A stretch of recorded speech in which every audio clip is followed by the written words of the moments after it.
Where is your fidget spinner? Oh, you put it like out. Oh, you know what? Weirdly goes with this episode because it's all rainbowy. Oh, do it. I can make it work. Not a dreidel. Give it no. I feel like your mom.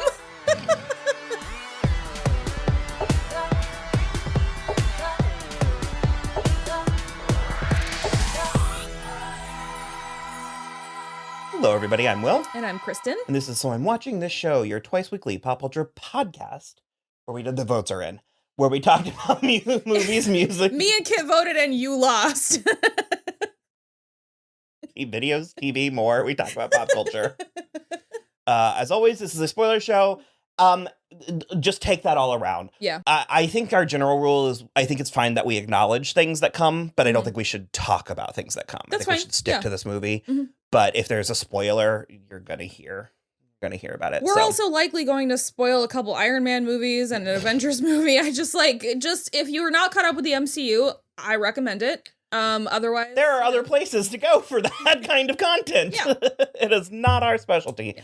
So this is a little bit for Loki because of Loki's show. However, we also love Thor and these movies. Yeah. And so I was like, wow, we've got some time to kill waiting for Loki to come out. Let's just revisit them. So this might not be completely comprehensive, or it might be the most comprehensive thing we've done to date. We've talked about these movies a lot. Yeah.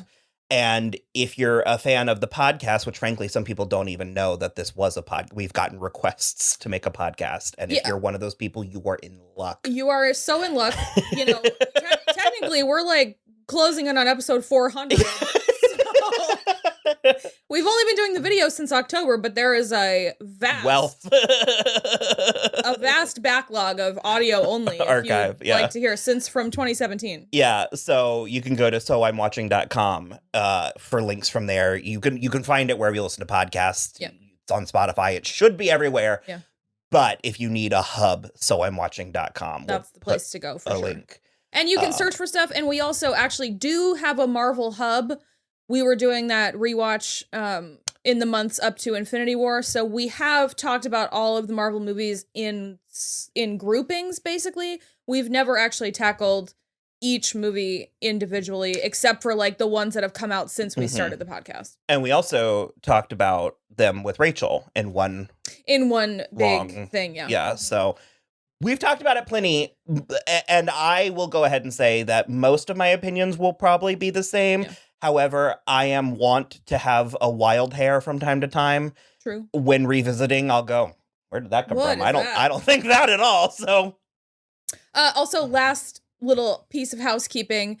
Should you be interested in this, we have talked and considered just doing all of the Marvel movies again with video. If you're so inclined for that, let us know. We're happy to do it. They are some of our favorite movies of all time. Honestly, you're rewatching it anyways. Yeah. I mean, I think we would probably... Speaking of wild hairs, I just got one and was like, I'm going to watch the first Iron Man like 2 weeks ago. And Will sat down with me and I was like, I'm going to keep going. And then we're like halfway through phase 2 now. You needed to scratch that Christine Everhart itch.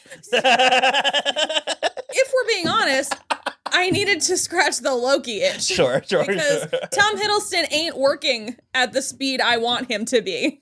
This was a place with Marvel that was really amazing because I knew they were building to the Avengers. We had never really heard of anything like this before, where it's like, we're building to something. They're counting their chickens before they've hatched. They were I remember all the casting news coming out, and for the most part, a lot of these people, except for Robert Downey Jr. and like Scarlett Johansson, a lot of these people were relatively unknown people too. Well, even Scarlett Johansson, she was known, but this is what put her into the stratosphere. Well, the stratosphere, but she's already been nominated for an Oscar at this point. She was an industry person, but this is, her $20 million paychecks came after this. Of course, yeah. And so it's like, it was sort of like Robert Downey Jr. and then I guess Sam Jackson. And I just remember these movies kind of like, they felt obligatory. There was something about them that I was just like not really into. So I remember going to the theater and loving this movie, and I remember literally being like, this is what I wanted from Clash of the Titans. Okay. I wanted fun. I wanted fantasy. I wanted just it's just a good movie. It's just fun. You just want to see it with friends and family and get excited about something and not worry about looking like a dweeb. Yeah. And like, I literally wrote down, I was like, fairy tale, coming of age, a good man, we stan, Yeah. a gentle king. Mm-hmm. We stan a himbo. Yeah, the female roles, multiple. Yeah. Four, 5, 4? 4, definitely. Jane, Sif, Frigga, Darcy. I think that's it. That's it. Okay. 4. The series sort of has a reputation for being like the least of. Disagree. Do you want to elaborate on that? Or? So we actually just watched The Dark World, and it's one of the ones that like was really, not really panned because they all are like, they're all certified fresh on Rotten Tomatoes, but it was like not as well received. And it was one of the first ones that was not as well received. And I think there is this thing in the industry where it's like, well, it's a sequel, so it has to be bad. And then people just buy into that narrative for some reason. But in my opinion, The Dark World gets better every time you watch it. Mm-hmm. I like it more every time I watch it. Mm-hmm. And Ragnarok is like a high watermark for the MCU as a whole. So I don't know what people are talking about. Well, so you touched on something with Dark World, and obviously we'll get to it when we cover it. But, I mean, obviously when you have 20-something movies, you're going to rank them a little bit, and there's going to be ones you like more than others. And so, in a general sense, I can understand why they may not be people's favorite, but it's not a zero-sum game for me. That doesn't necessarily mean that they're bad, or that they're least favorite. And I think they were the least fully formed. Like, I think when you watch the Thor movies, and especially with knowledge of where it's going, you're watching a life cycle more so than the culmination of a franchise or an entity or something. That's fine. Because there's something so earnest about this first movie, and they grow in ways that Marvel just trusts the audience's ability to understand. Mm-hmm. Like, Asgard completely changes over the next 2 movies.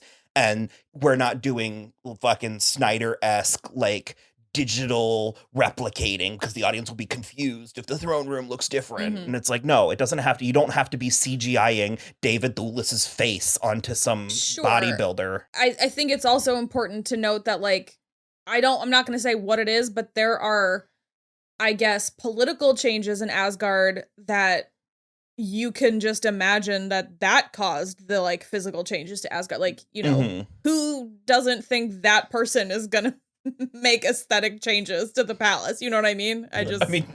Just saying. Are you implying Loki? I'm implying whatever you want to think if you're not wanting spoilers. For both of them, especially this one, it's like, I like it more the more that I watch it because it's sort of like going back and being like, oh, remember when? Like, watching Thor be this way is actually really charming. And I mean, we spend the first 30 minutes. What, you don't know? Well, he's a dick. Yeah. At first. I mean, like, how quickly he lets like it go. Yeah, because like when he smashes the drink and another and Jane like kind of yells at him. Yeah. And it's so interesting because he's more powerful than her in like 3 separate ways. Mm-hmm. But he acknowledges her authority in not only this realm, but also, these are customs that are not his. He does acknowledge that he broke a social mores immediately, where he's like, oh, okay, I won't do it again. But he's still sort of like, she's very angry, and he's still sort of laughing. Yeah. And it's like, at any moment, I mean, he could, like I said, he's in power. Yeah. He has the power, but he defers. Yeah. So it's like, he obviously, and maybe that's the prince element. It's like he obviously has, he has a mother. Yeah. At least at this point, Let's not use that as an excuse. No, but I'm saying it's as the son of a mother, I recognize your female authority.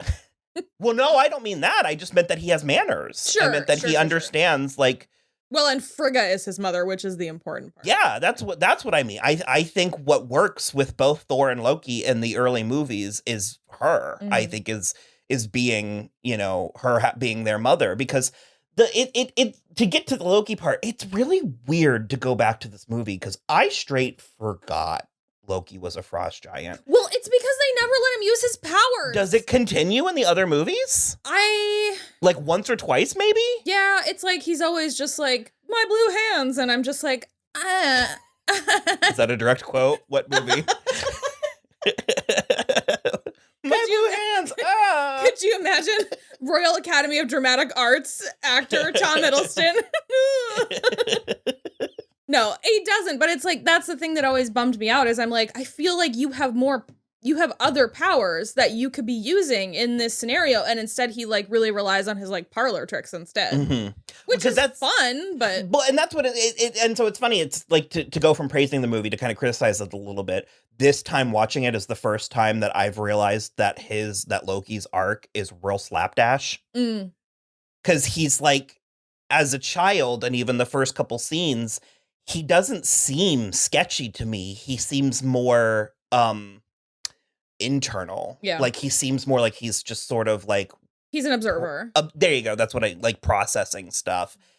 And then all he gets is the information that he was adopted. And yeah, it's sketchy. It's got a real colonial colonizer vibe to it. Adopted is a real gentle word for Odin stole him from his home world in order to use him in the future to broker peace. That's tough. He's like a real Theon Greyjoy. If we're comparing it to something. Sure, but so how the movie gets from there to Loki's the villain, Odin's our righteous king, I don't quite know. And like I said, I didn't question it the first time because he's Loki. I came into the movie with the knowledge that he's the god of mischief and villain. And so the first time when you're initially watching that play out, you're sort of like, about time. Yeah. But going back and watching it, I was a little bit like, he also, he does commit war crimes. Loki? Yeah. He instigates the, charge into the Jotunheim. But yeah, my point is, by firing Thor up. He's like, I'm gonna do this. And then he does a lot of bad stuff. He freezes Heimdall. He goes back. He's the one who originally let them in while they were trying to coronate Thor.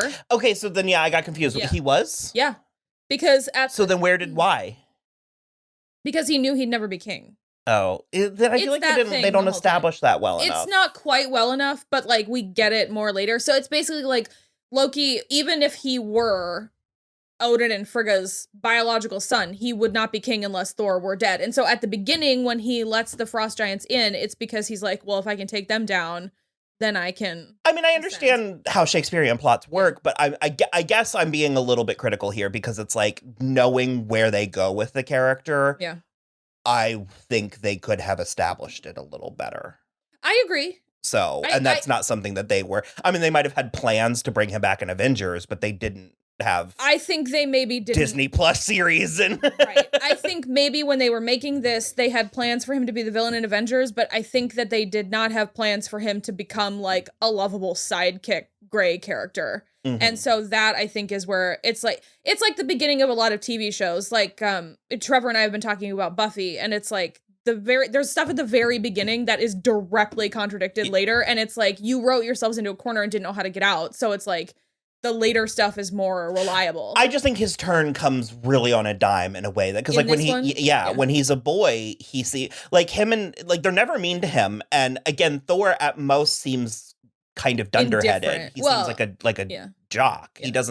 He doesn't seem like a bully. No, he never seems. And that's what I was going to say is at worst, Thor and Lady Sif and the Warriors 3 are indifferent towards Loki, but he's always in the room with them. So it's like, they grew up together. It's so fascinating to watch Tom Hiddleston's early performance in this movie period, but also early on in this movie. Yeah. And I'm going to give very, very, very esoteric praise that is very high if you know anything about me. But it reminds me so much of the work that Holland Roden does in early seasons of Teen Wolf. That is very high praise. It's a very still waters run deep. Yeah. And you're like, there is so much happening underneath the surface. And not only is it so deep that we don't see it, but the surface is ice. It's just, he has a look. It's like almost a pouty look. Yeah. When, I forget when it. But it's after the attack. And because Odin and Thor are fighting about what to do to the frost giants, and he's just like, yeah, he has this sort of like, yeah. It's so weird and it's so effective. And it's moments like that where it's like, I just do not believe that can be directed. I don't believe that Kenneth Branagh was like, so Tom, make this stick face. your lip out, you know, like it just sort of, it's really interesting. And also like their dynamic, I think they lucked into, well, first of all, I think both of these men are great, but their chemistry with each other is so good. Well, it runs the gamut. I mean, there's one or two scenes where it's borderline sexual tension, or it feels sort of like there's a real deep, it's like, what's happening? Sure. You know, later here. And there was an element I would like to see it. There's an element of that in the deleted scenes and stuff, because I watched it with the commentary with Kenneth Branagh. And unfortunately, a chunk of Frigga's material got cut. I understand why, because it was real exposition-y. It was very sort of like, I'm the queen and you're the king and he's our son. And it's like, we know this by that point. Like, sure. Kenneth had told her and the boys initially that he was like, remember, he wanted them to have like a borderline flirtatious rapport. And he was like, you're gods. Like, do whatever. They are gods and they're like 1,000 plus years old. So, I mean. And so, they cut back on that, which makes sense for Marvel and for where we go with this. But it's like, I do just sort of like these weird glimpses into this Shakespearean dynamic. And it bumps me out a little bit because a lot of people blame that for why this didn't 100% click. And sorry, Shakespeare's been more famous than all of you forever, so. No, I know, but people would be like it's like once they brought around the more hip humor in Ragnarok and stuff. And I think starting it from a very formal place. Yeah, because Thor has no idea of Earth. Mm-hmm. None of them have any idea of Earth. How would they have that hip sense of humor? This is like a court intrigue drama, like, situation in this. He doesn't have any concept for things like that until much later anyway. If they had come in with like, the stupid like animated Hercules jokes at this point in time, that does not work in this movie anyway. No, I know, but I'm just saying, like, that's one of the things that I had seen, like, criticized, and I was like, but it's like, I don't think that's what was not sitting with people. Right. If there was, in fact, something. Yeah. I mean, I don't know, maybe I'm so charmed by it because I'm coming from that Disney's Hercules place or the Greek mythology place or the mythology, because I love Thor's arc in this. I remember at a point not liking Natalie Portman in this movie. Yeah, you didn't. And I was fine with it. Don't know why. Watching this, I was like, oh, I think she's great in this. I think she's great in this. I think you didn't like their chemistry either, but I think their chemistry is good.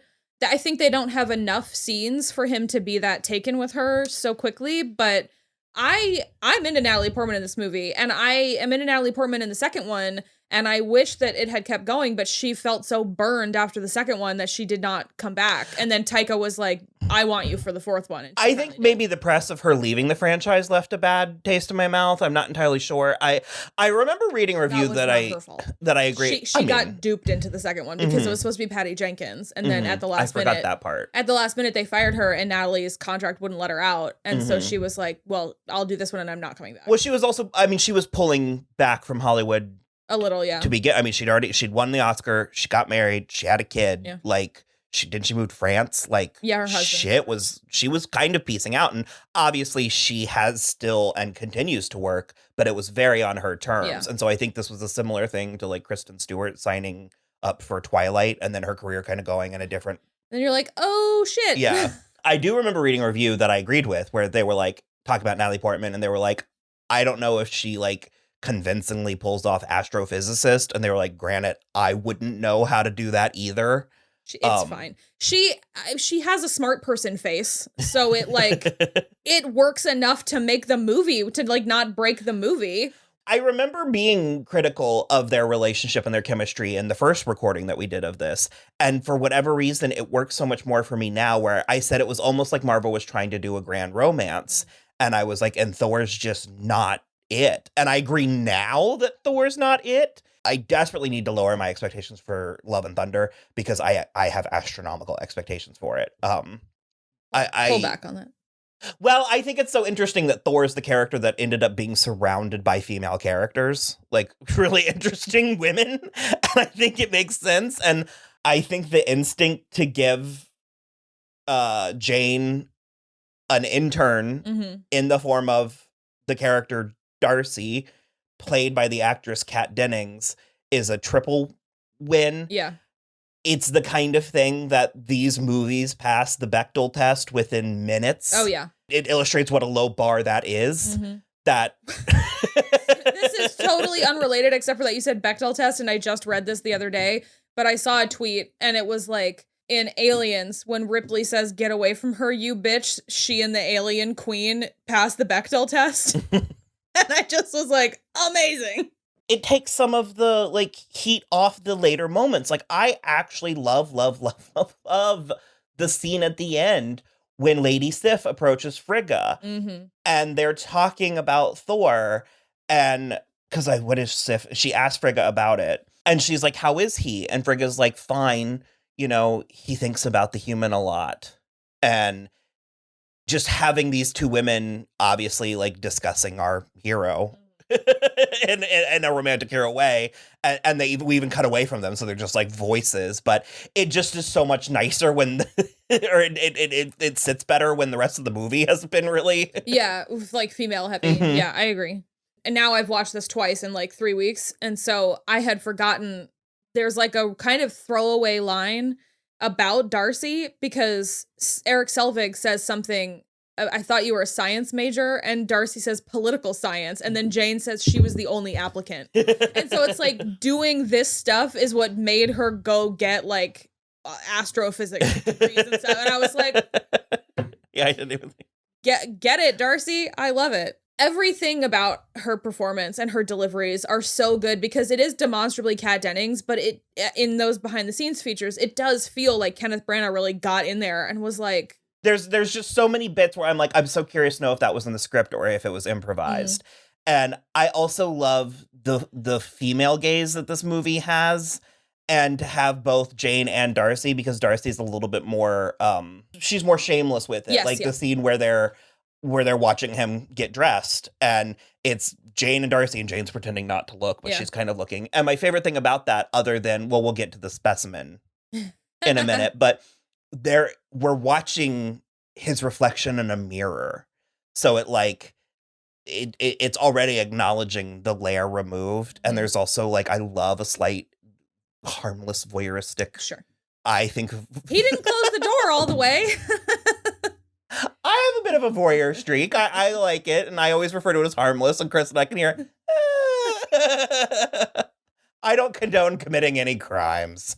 It feels harmless in this sense also because it's two women ogling a man, and he's like an alien, and so there's like many layers going into how this is okay to happen. But I just love that it's here, it's in these movies, and you know, because that's been one of my biggest criticisms, is that these movies are lacking sex appeal, and so that's one of the things that they do is beefcake shots. Yeah, not this movie. Although I do still take issue with Jane's outfit for the final battle. She's just wearing like a really weird graphic tee, and it feels very like season 5 Willow on Buffy with all of her silly shirts and stuff. It's just like a really weird like humanoid weird thing. I don't know. It takes me out of it every time she pops back up on the screen at the end. She also has some decent line readings in this. The one that is, I think it's good. I could see someone not loving it, but the when he shows up at the end, it's a good look, and she's like, "It's a good look," and because I love this thing. It's the part of me that still believes in magic, but I love this thing that's like, of course they don't believe that he's the Thor, the god of thunder. Yeah. But maybe he is. Yeah. And so I just love that deep down they've wanted it to be true, and then it is true. Yeah. And she also has another one, and it's actually my favorite one. And it's the one where I was like, I love this. I don't know where I ever thought I didn't. But it's when she's going to get him at the hospital, or they're checking him into the hospital or whatever. And the nurse is like asking the questions, and the nurse is like, name. And she goes, he said it was Thor? Yeah. That is a really good, her mouth does a thing there. That's a really good one. I like Well, that. because she's trying to distance herself. She's trying to make sure that the the nurse understands that she's not a crazy Yeah. person, because he's certainly going to behave like one. And it's just sort of like this way of being like, I understand the improbability of. But this is what he says. No, I like that one a lot too. I found the one where I was like, I'm so curious if that was in the script or if they did it. It's when she gets so flustered when he comes back, when he brings Selvig back drunk. She puts the cereal in the the cereal box and the cereal, the like used cereal bowl that's still a cereal in it up above in the cabinet in her like camper or whatever. And then she's just like, that doesn't go there. She takes it down and then she puts a towel over the sink, the like dirty dishes sink. And so I want to know what, if any of that is in the script. And then furthermore, it's like, did it have her just did the script be like, and she like hastily puts it away? And then she's the one who was like, because when she does it, my brain's screaming. Yeah. I'm like, that's old milk in that cabinet. And then she's like, puts it. And it's precarious too. So Yeah. it's going to tip over everything. It's stuff like that that really works. And I feel hypocritical because I just complained about this exact thing in the DCEU because I didn't like how Superman could render these grown professional women into giggling schoolgirls. But maybe is it just as simple as the tone? Is it because those movies are so deadly serious that feels... Yeah. I would imagine, yeah, because my issue with that... Because that feels insulting in those movies to me. That's the thing. The reason it's more insulting is many layers deep. It's because the tone of those movies is so dour and they're dark and they're dreary. And so when a joke happens, you're like, God, read the room, you know? You're almost like, why are you doing this at a funeral? And then it's like, on top of that, it's a woman in uniform saying it. And then on top of that, it's a woman in uniform saying it to her superior, who's like the chairman of the Joint Chiefs of Staff. Like, it's just like, it's too much. And so when it happens in this, first of all, Jane is self-employed. She's not wearing military fatigues. She's not wearing military fatigues. We have gotten nuggets of her life along the way that she has bad luck with men. You know, he's wearing her ex-boyfriend's clothes. There's all kinds of stuff like that. You know, Eric is like her father figure. And also the movie has been funny the whole time up to that, so that when she is that flustered, it works. They also go out of their way in Man of Steel to really root him and the suit as like an alien artifact in a way that this movie straight acknowledges that like the Vikings could have worshipped these people as gods. Yeah. And so in the Dark World, when he's on the metro and the train stops and that girl like falls into him, it's a very romantic paperback, like, ooh, a knight. And in a way that the movie is trading on. It's relying on that reaction from us in a way that, like, Man of Steel was actively kind of trying to distance. Well, and it's also, there's something almost sort of passive about the female officer's language that she's just like, I just think he's kind of hot. And it's just like, like... Well, it's not like she waited for the officer to leave and then says to her, like... Her like, fellow female officer or whatever. I think the other thing for me that is the big difference between the, you know, like Superman versus this Thor and Jane thing is that Thor and Jane have already built a rapport where it's like that female soldier has not interacted with Superman at all. And it's a very objectifying relationship too, where Thor and Jane have had like a flirtatious relationship and interactions the whole time. So it feels a lot more even between the two of them in a way that it's just like, yeah, Henry Cavill looks hot in that suit, but it's like, it just feels gross in Man of Steel. I find this movie just thoroughly enjoyable. It's light in a way that the plot's not, but... No, that's the thing. It's like for like a Hamlet, Shakespeare, prodigal son type of story, it's not very heavy. It's not as heavy as it could be. I looked into the Odin sleep. It's not a thing in mythology. No, Stanley invented it, like made it up. It honestly kind of works. Normally, that's the kind of contrivance that I would be like, oh, God, but... Well, I think it rests on one very simple line from Rene Russo where it seems to happen with a frequency. Yeah. And like it has happened to him before, but usually there are warning signs. So it almost feels like Loki gave him a heart attack that like put him into that's gotta be it. Yeah. Because we can quasi relate to it. Magic is just science we don't understand yet. Movie is littered with that kind of stuff. Oh, I actually wrote, because they established Donald Blake so much in this movie, I was like, I wonder if we'll weirdly see him in Love and Thunder. Oh. Jane's ex. I thought that would be weird if, like, Thor ends up befriending some dude. That would be really funny. Because also, I feel like I know this is a Disney MCU movie, so I know we will get no canonic queerness anywhere, but I feel like Love and Thunder is going to be so fucking gay.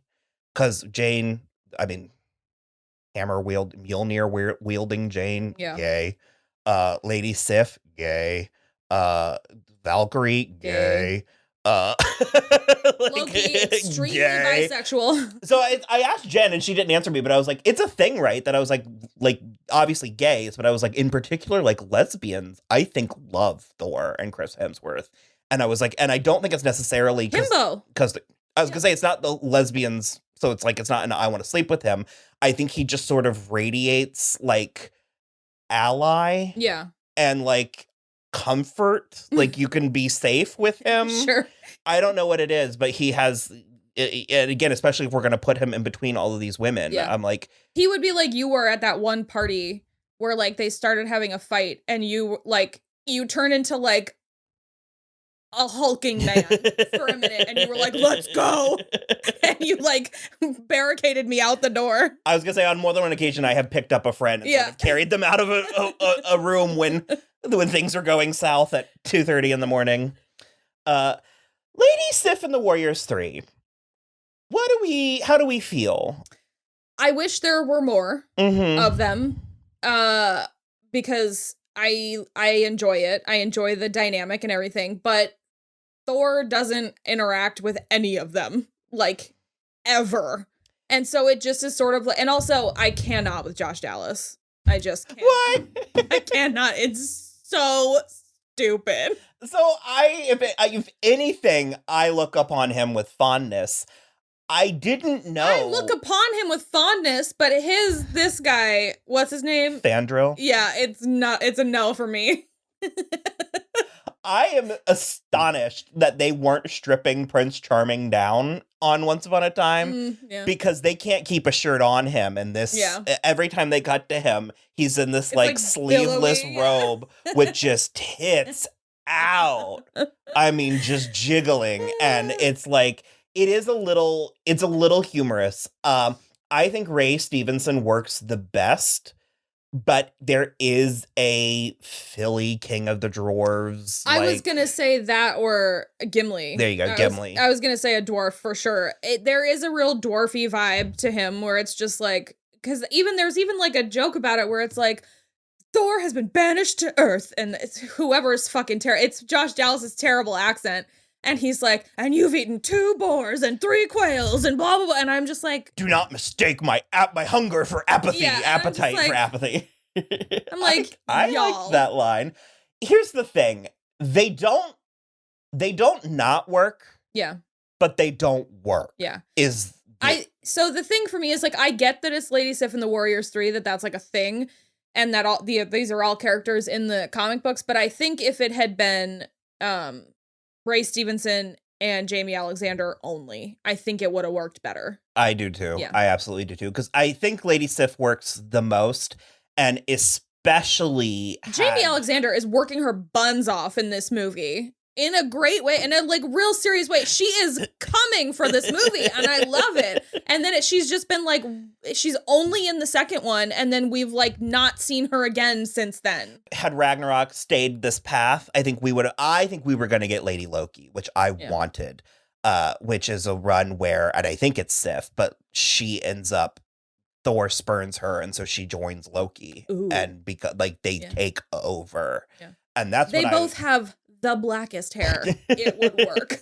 But then I think Lady Sif is, I think she's a big old les, and I think she thinks she likes Thor because he radiates that energy. I also suspect they were raised to believe they were going to marry. She just needs to graze shoulders with Valkyrie, and that ship will set sail. What was the SNL clip?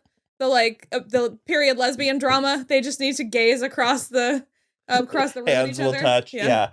Which again, I mean, that's another reason why I love that moment with her and Frigga so much, is because you get the sense that these two women have watched this man grow up, waiting for him to be the man that they know he can be, and slightly confused about what their role is in this journey. And I mean, less so Frigga with confused, but you know what I mean? And I do think that there is a similar piece of that with Odin. He feels the same way about Thor in a way where he's like, why are you being this way? I know that you are capable of more than this. And I do love the line, I think it's in this one, where he's like... Also, don't discount the commentary on privilege. No, of course. 100%. I mean, it could be commentary on just the fact that Thor, like, he's not a jerk, he's just extremely privileged. He's that Which, rich, I mean, can lead to jerk. He's that rich kid who totaled his first car and his parents just bought him another one. But I do think what's really interesting is there's that one line that Odin has where he's like, I have one son who wants the throne too much and one who doesn't want it at all. It might actually be in the second one because with Thor doesn't want it anymore and Loki is like desperate for the throne. And at that point, I'm like, go back to Jotunheim and take the throne that is your actual birthright. Like, I don't... Well, that's another thing, also considering that this movie is the fourth outing, and it's one of the places where I was like, oh, right, this is why I did love this movie so much, is we obviously start on Earth, but we very quickly go into the stars. Yeah. We spend 30 minutes just establishing space magic, as you like to say. Which is great. And we go from Asgard to Jotunheim. There's a full-fledged battle. There's frost giants. There's a beast. Yeah. I was like, Sir Anthony Hopkins rides a 8-legged horse down a rainbow lightning strike into like, and it's only for it's only for a few seconds, but you literally see all 8 of the horse's legs, and I was like, what? Like, I was like, where is this shit? Point it at the screen. Like, and I just like, when this movie is giving me that. No, it's great. And I think it was really smart of them to do this the way they did, because Iron Man is so graspable to humans. I can grasp the technology. You know, like, I believe that. And I can even, you know, I've known that the Hulk existed for my whole life because of the TV show with Lou Ferrigno. So I can grasp that. And I knew about Spider-Man. I knew about, like, you know, genetic mutations and stuff. So it's like, I've had a concept for all of that.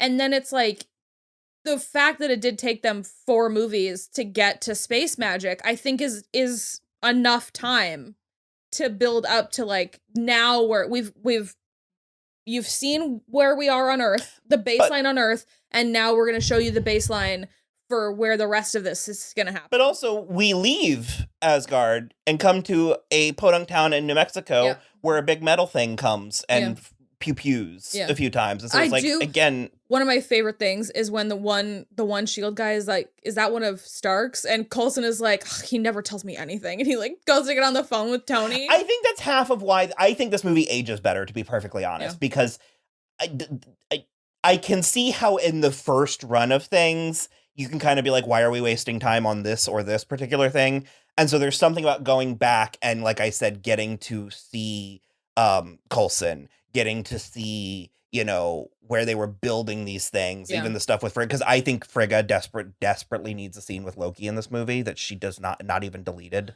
Yeah. And that's another one where I don't think they quite knew where they were going. Because she has an excellent scene with him in the second one, which is, I think, some of the best acting either one of them has ever done in their careers, the scene that they have together. And I agree with Well, I guess they explicitly say it in the second one, but she's a witch. Yeah. Like, as in, she has power that Odin doesn't. Yeah. And she has taught some of it to Loki. So it's like they have a rapport. Again, there's a queerness that, like, I think that there's a big queer metaphor, because especially if we're considering Ragnarok, because what Cate Blanchett is doing in Ragnarok is it's gay. It's gay. It's gay. It's very lesbian older sister experimenting at college type of shit. Yeah, but also it's very gay, man. Like, it's gay. It's drag. She is in drag. I remember you asked me once if there were female drag queens, and I was like, yeah, but I can't quite think of one. Cate Blanchett and Thor Ragnarok, that is a woman doing drag. Yeah. Because at the time I was like, Elvira is drag. Oh, sure. Yeah, I get that. Yeah, I don't know. I agree that there should have been a scene with Frigga and Loki. I think you're probably right. They didn't have his full arc planned out right at the beginning in a way that I appreciate so much more that they've let the character grow the way they have. Although I came to a realization very recently, which I should have known already, but it made me so disappointed. The Loki that's going to be in the TV show has not had the growth, and I am devastated. So we'll see.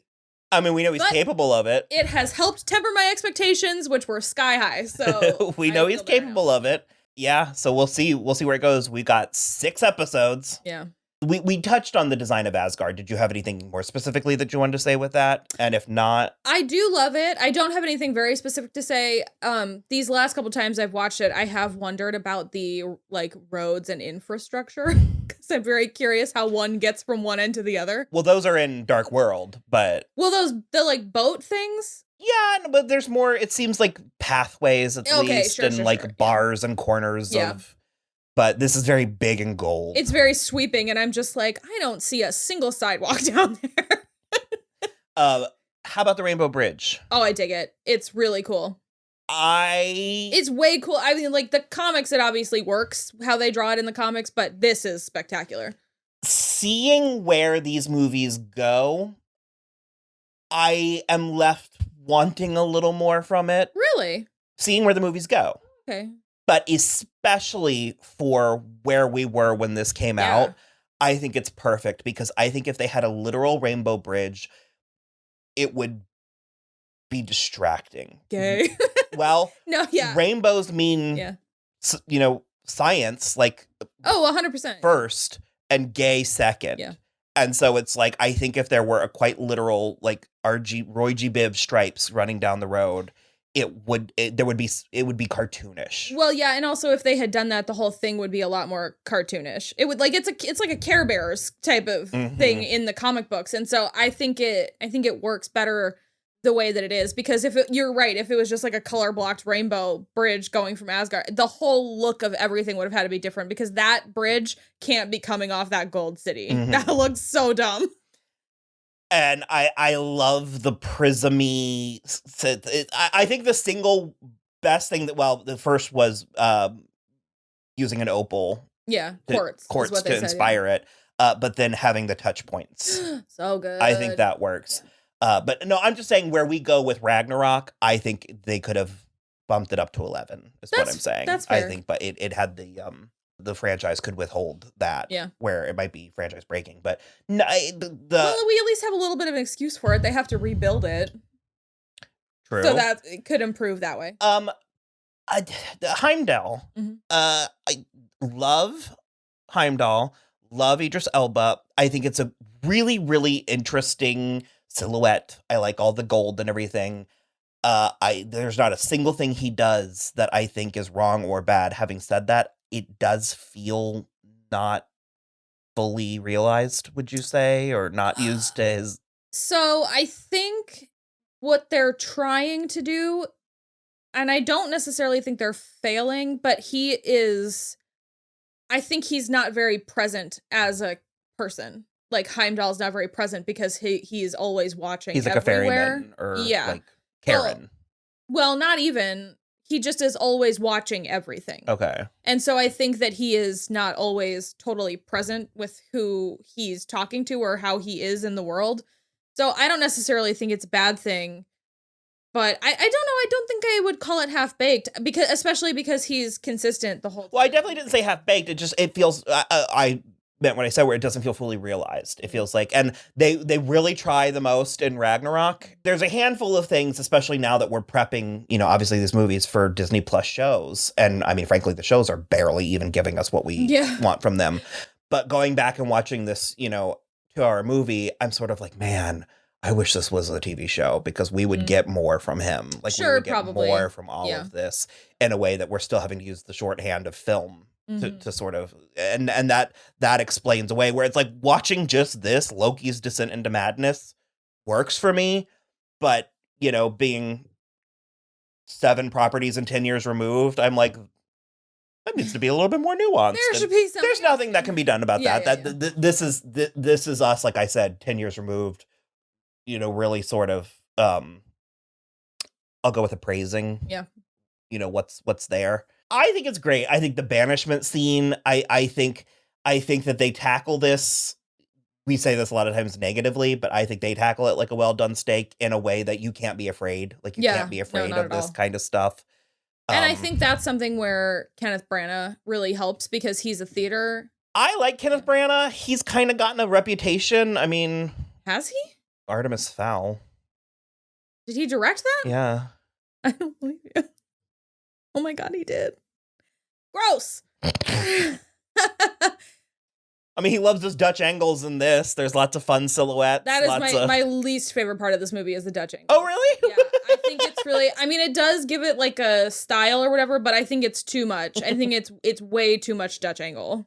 Oh, yeah. I wrote Thor, and we touched on it, but Thor and Selvig at the bar.